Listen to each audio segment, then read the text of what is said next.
Hi friends, today I thought I'd share with you kind of a quick tip on track laying that you may or may not be aware of. Here is what we're going to be focusing in on is this section right here, and specifically what leads into it. So this is called a reverse curve.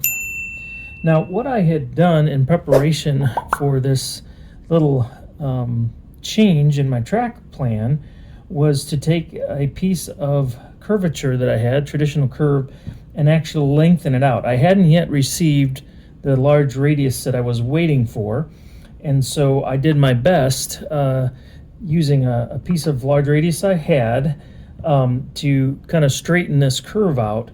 And when I put this on top, you can see I got pretty close indeed. I'll go over here and show you that. But now I want to show you what happens when I run some larger engines over this, as well as pusher engines.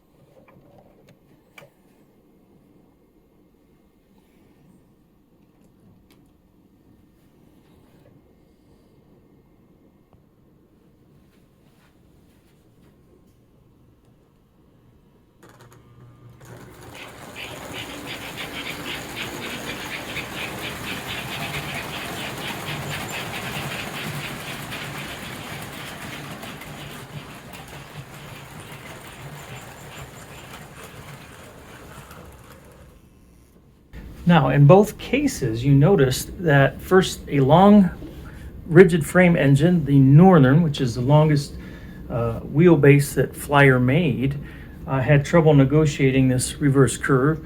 And then, secondly, a fairly short rigid wheelbase engine had a similar problem. And let's just think about this here. First of all, we have a curve that's been broadened. It's more gentle than a traditional radius is, but yet it's still problematic. And what is the reason for that? Because as I showed you, the radius itself has been adjusted outward. Well, I'll tell you what the reason for that is by showing you once again a comparison between the two types of track. So just to review again, I'm going to take this large radius and put it on top of the short radius that I expanded, and you can see it's pretty close. I mean, we're talking real close. But what is different is the overall length of the curve.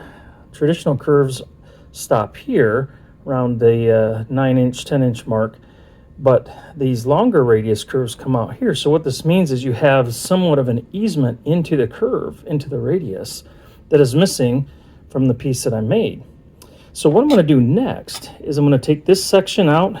I'm going to replace this full straight with a half straight, and then we're going to run trains through again and see what kind of results we get.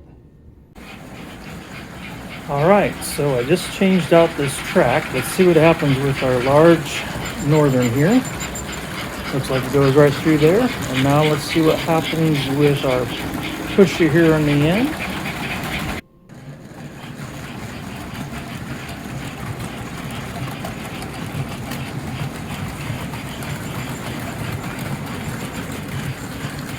All right.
Well, thanks for tuning in today. I hope you enjoyed this little track laying tip. And this is one of the things that's so fun about Flyer. You know, when they are able to go through crossovers and pull loads, and just one of the great things about Flyer trains. So until next time, God bless. Take care. We'll see you. Enjoy those Flyer trains.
Well, thanks a lot for sticking around for this add-on piece.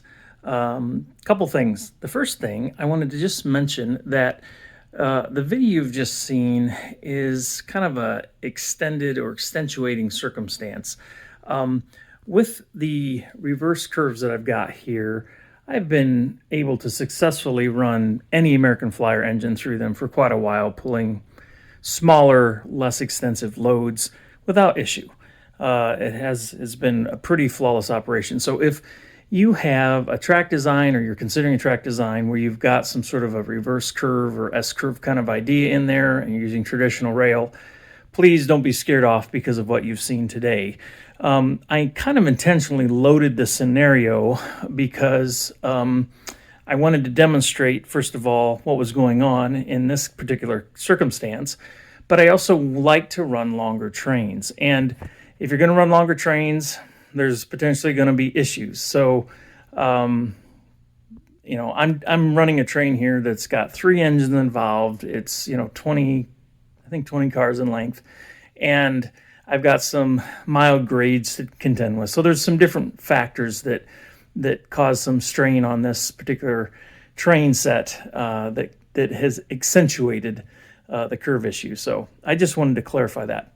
Okay, the second thing I wanted to mention is a while back, a year ago, when I kind of relocated this layout back here, I'd asked for some help on what to do. I wanted to rearrange the most of the accessories, if I could, to kind of one side of the layout, so that when visitors come, not only can they press buttons, but they can see the accessories very close by. And as you know, once in a while you have to manually engage those accessories. Maybe it's a barrel loader and refilling the barrels or whatnot, but it's nice to have them close. So my dilemma was, with the double loop outer system that I was using, I couldn't figure out a way to fit it all in. So someone was kind enough to suggest that I make the layout wider, which, in hindsight, duh, but, sometimes you can't see the forest for the trees, or the layout for the layout. Anyhow, so what I did is I added 6 inches here, and that 6 inches was enough to give me the space that I needed for some accessories and just some fun stuff overall. Then in addition to that, as I kind of watched the layout from a little different perspective, I thought, I've seen some folks that have this kind of S loop or S curvature at points on the layout, and it's just a nice feature, adds some interest to the layout to see kind of trains navigating versus just going round and round and round like on a racetrack. Plus, by doing that, it created some space here in this corner, so that eventually when I get all this finished, I'll have some of these vibrating accessories up here, which are fun, but probably need the most attention of any flyer accessories ever made. So anyhow, that's a little backstory. Okay, now, thanks again for sticking with me. The other thing I decided to do was go ahead and tag on some of the failed attempts that happen when I'm making videos. So stick around for some outtakes and some bloopers. And thanks again for sticking around. Bye.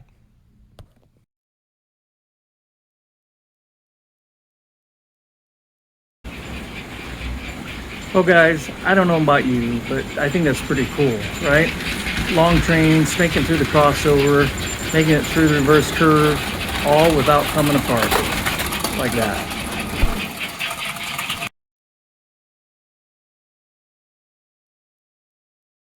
Okay, now just to live dangerously, I ran the whole train through this crossover. Let's see what happens now. So we've got that direction, coming through that direction, and we lose